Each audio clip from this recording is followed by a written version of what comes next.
Znajduje się na wzgórzu San Cristobal. Jest to miejsce, z którego rozpoczyna się przepiękny widok na całe Santiago.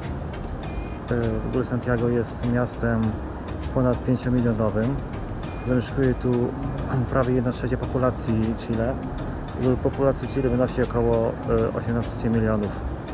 Z kolei państwo jest ponad 2 razy większe od Polski. Posiada ponad 800 000 km² i jest rozciągnięte 4700 km długości, a szerokość to od 100-300 km, zależy od miejsca. W ogóle samo Santiago jest takim miastem, szczególnie Chilijczycy, którego pochodzenie jest europejskie i każda nacja przyniosła coś do tego kraju. Na przykład Niemcy mieli duży wpływ na kuchnię, z kolei Brytyjczycy na przykład na marynarkę wojenną, aczkolwiek to bardziej miało wpływ w mieście Valparaiso. Na to wzgórze można się dostać kolejką ziemną, kolejką linową, albo także na piechotę, czy wjechać samochodem. Za mną rozpościera się przepiękna panorama miasta Santiago. W ogóle ten wieżowiec, który za mną widać, podobno jest znienawidzony przez mieszkańców tego miasta. Został zbudowany w latach 90. i miał przypominać telefon komórkowy. W ogóle telefony komórkowe były wtedy z komórką. To jest jakiś wieżowiec zbudowany jako inwestycja pewnej firmy telekomunikacyjnej. W ogóle on nawet zasłania krajobraz niektórych stron miasta. Z kolei przy dobrej widoczności z tego wzgórza z San Cristobal, gdzie się teraz znajduje, widać Andy. Dzisiaj w sumie widać częściowo, ale ze względu na smog zasłania jednak znaczną część tych gór. Smog jest dosyć stałym elementem tego miasta, ze względu na to, że znajduje on się w pewnym takim obniżeniu. Miasto zostało założone w 1541 roku przez Pedro de Valdivia, hiszpańskiego najeźdźcę.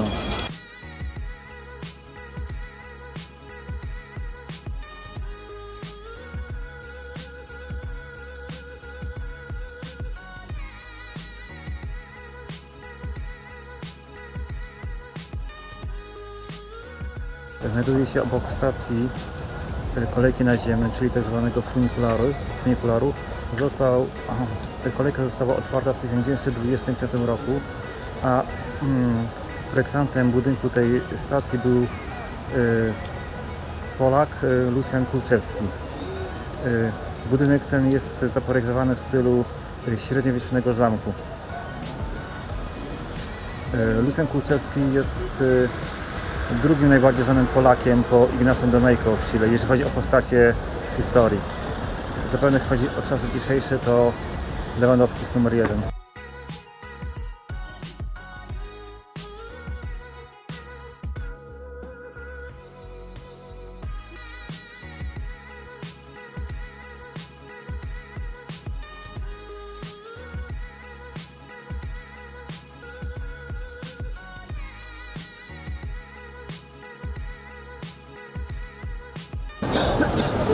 Znajduje się na Plaza de Armas, czyli na Placu Broni.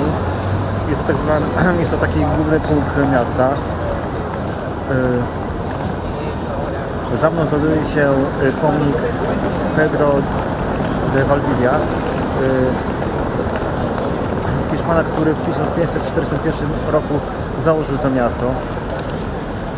Z kolei teraz za mną znajduje się urząd miasta. Ten budynek o żółtym kolorze pierwotnie pełnił funkcję sądu, obecnie jest to muzeum historyczne. A dalej znajduje się budynek, który wygląda jak pałac i rzeczywiście był to pałac prezydentki na początku, a teraz jest to siedziba poczty. Z kolei teraz za mną znajduje się katedra, która w obecnym stanie została zbudowana pod koniec XIX wieku, ale w rzeczywistości na jej miejscu istniało kilka katedr. Była ona bodajże niszczona przez trzęsienie ziemi 5 czy 6 razy. Znajdujący się za mną posąg Pedro de Valdivii ma pewne cechy symboliczne, to znaczy jeździec nie trzyma w dłoniach lejc. To symbolizuje brak pewnych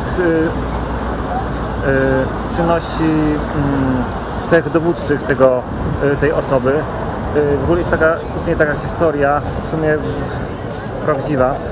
Usanowił on pewnego chłopca z plemienia Mapucho. Z kolei on porwał to dziecko i w sumie wychował na wojownika. I po latach ten chłopak wrócił do swojego plemienia, stworzył oddział i następnie przyjechał do Santiago i sam porwał swojego szczepianego ojca.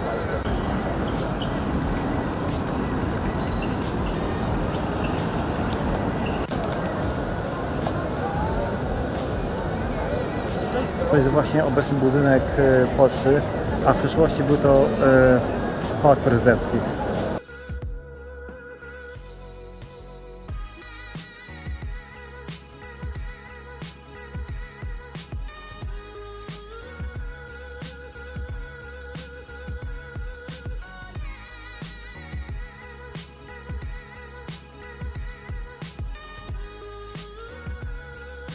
Znajduje się w parku Forestal. Został on utworzony w 1910 roku z okazji stulecia niepodległości Chile. Na tę okazję zostali zaproszeni różnego rodzaju notable. Była to dosyć wielka uroczystość. Tylko pech chciał, że jakiś czas przed tymi uroczystami zmarł prezydent Chile, a kilka dni później wiceprezydent Chile. Także w sumie były dwa pogrzeby. Z okazji stulecia Chile państwo to dostało różnego rodzaju prezenty. Między innymi za mną znajduje się pomnik, który Chile otrzymało od Niemiec. Pokazuje on przybycie Niemiec do Chile na tej łodzi. Z kolei za łodzią znajduje się kondor jako symbol Chile, czy symbol związany z Chile, a także lwy morskie. Za mną także znajduje się kamienica zbudowana przez Lucjana Kluczewskiego, czyli polskiego architekta.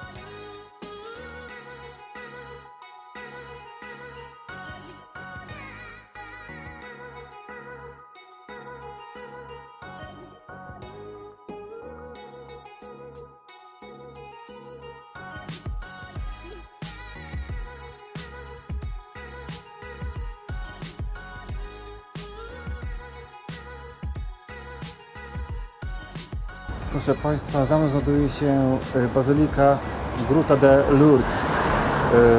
Jest to bazylika w stylu neobizantyjskim, zaplanowana w latach 30. XX wieku.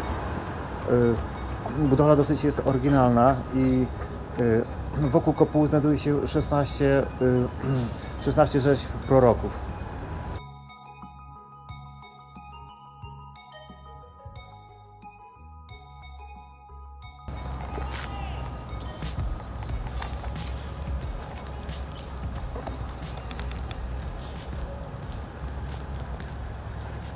Znajduje się park o nazwie, nie wiem dokładnie jak się to wymawia, Quinta Normal. Znajduje się tu Muzeum Historii Naturalnej, a także Muzeum Kolejnictwa, do którego zmierzam. Z tamtej strony tutaj jest spojrzenie na tą katedrę, o której nazwy nie pamiętam.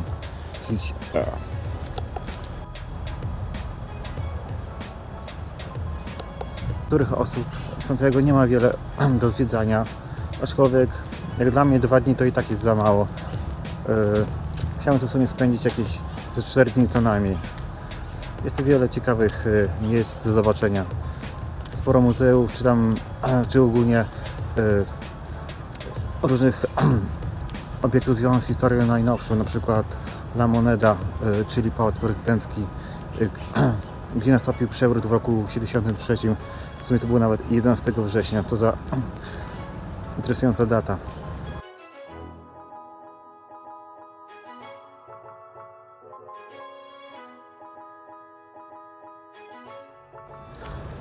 Ogólnie pogoda nie rozpieszcza, jest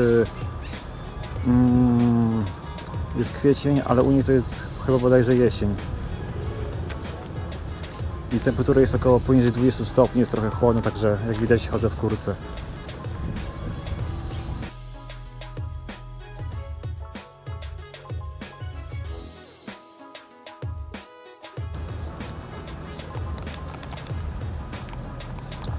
Trzeba przyznać, że park jest dosyć piękny, jest dużo palm, czy to większych, czy mniejszych. W ogóle przyjeżdżając tutaj do Chile warto zaopatrzyć się w SIM card. W sumie jest on dosyć tanie, tam kosztuje na złotówki jakieś 10-20 zł. Tylko może być problem z jej setupowaniem, ale można zawsze zgłosić do sklepu z tą telefonią, który marki jest karta. W ogóle ten SIM card najbardziej mi się przydaje w używaniu Google Maps. Ogólnie zawsze pokazuje drogę, także dosyć łatwo się znaleźć. Jednym z które warto odwiedzić jest Costanera Center, czyli najwyższy budynek w Ameryce Południowej, który ma aż 300 metrów wysokości. Swoją drogą warto wybrać jakiś słoneczny dzień, ale dzisiaj jest dzień pochmurny i to jest mój ostatni dzień, także tak czy siak muszę tam się dostać. Chicas, ¿qué pasa?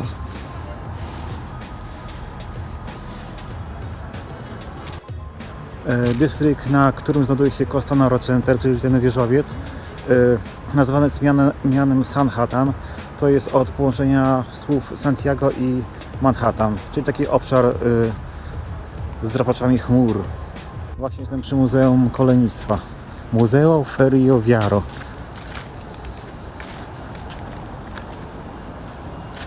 1000 chilijskich peso wstęp. Czyli około nie wiem, to jest jakieś 3-4 zł.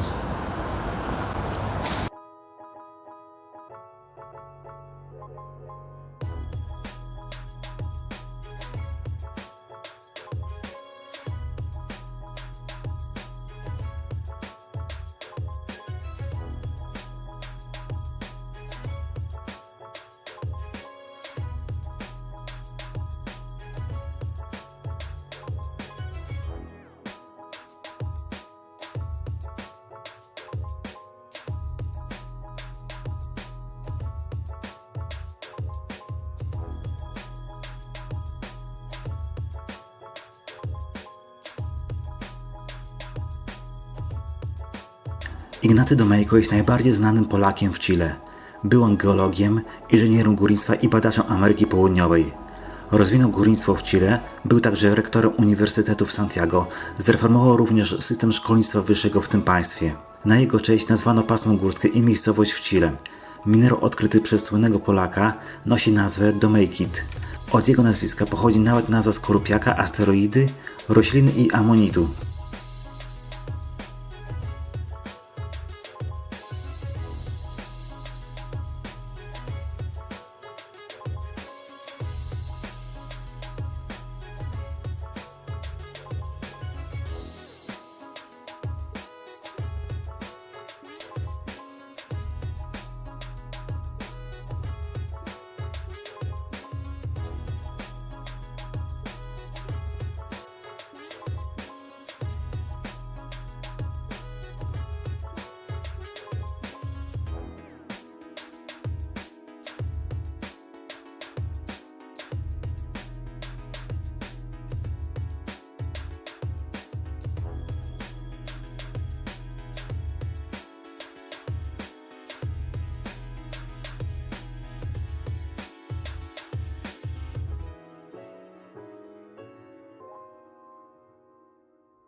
znajduje się na Costanera Tower.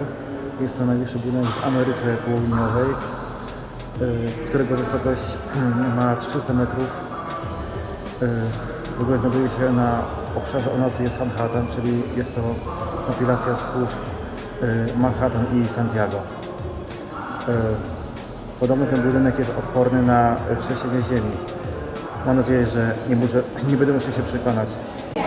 Taras widokowy znajduje się na bodajże 62 i 1 piętrze, a wjazd w windą jest bardzo szybki, w ogóle trwa zaledwie, nie wiem, może 10-15 sekund.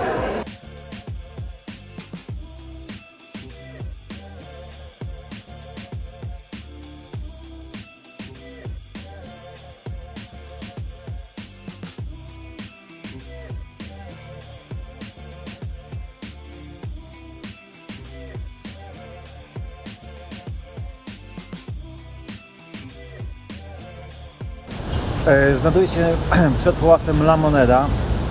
La Moneda znaczy moneta i ten budynek pierwotnie pełnił funkcję mennicy.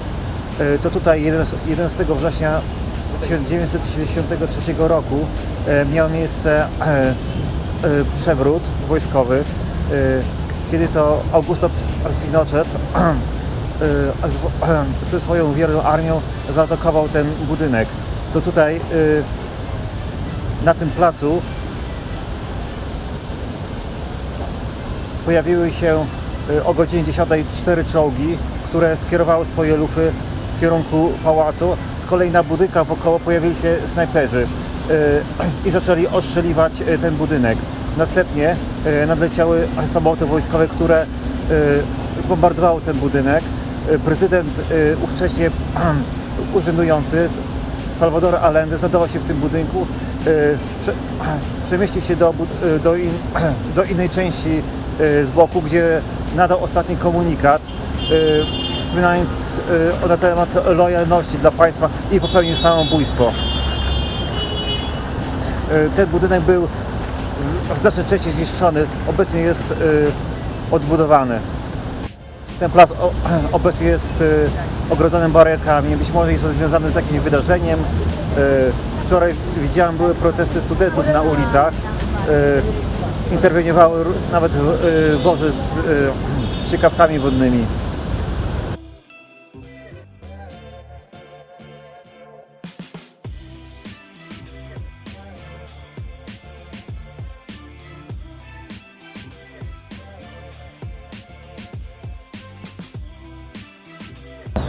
Według ludzi związanych z przewrotem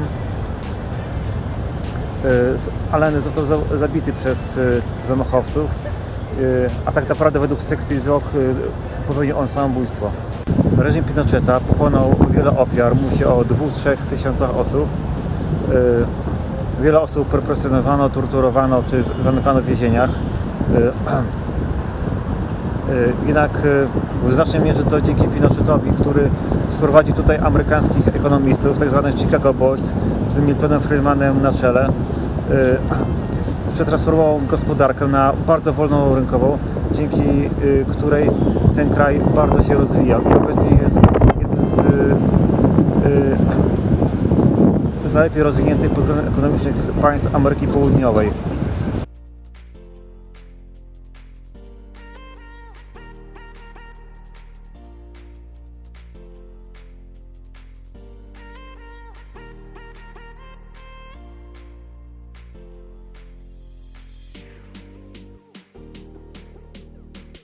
Con mi hijo dejar un clavel en homenaje a su padre, que fue asesinado hace 13 meses. Y él tiene derecho a rendirle un homenaje a su padre.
Oryginalnym zjawiskiem w Chile są tak zwane café con piernas. Po angielsku to znaczy coffee with legs, czyli kawa z nogami. Są to lokale, gdzie kawa jest serwowana przez atrakcyjne i skąpo ubrane dziewczyny, które z własnej inicjatywy rozmawiają z klientami. W Chile nie było tradycji picia kawy. Tego typu kawiarnie pojawiły się w latach 90. XX wieku i miały za zadanie przyciągnąć głównie pracowników biur do tych miejsc. Są różne rodzaje coffee with legs. Niektóre z nich mają na przykład czarne szyby, przez które nic nie widać. W takich lokalach dziewczyny są bardziej skąpo ubrane. Pojawił się nawet pomysł, aby otworzyć lokale przeznaczone dla kobiet o nazwie Coffee with Three Legs, czyli kawa z 3 nogami. Jednak taki lokal szybko upadł.